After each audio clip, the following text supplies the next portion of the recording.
Sakin, orang-orang miskin, wabnis sabil, orang yang kesulitan di perjalanan. Tapi yang pertama orang tua.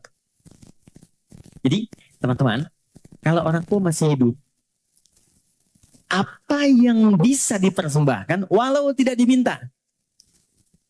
Sedang ada masalah misalnya kan? Mohon kebaikan pada Allah, bikin makanan datang pada orang tua, minta doanya.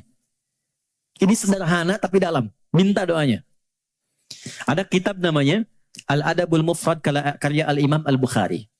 Dikisahkan seorang berkonsultasi pada Ibnu Abbas radhiyallahu taala anhuma, pengen taubat, dosanya banyak. Apa jawab Ibnu Abbas? Ibu masih ada nggak? Ada katanya.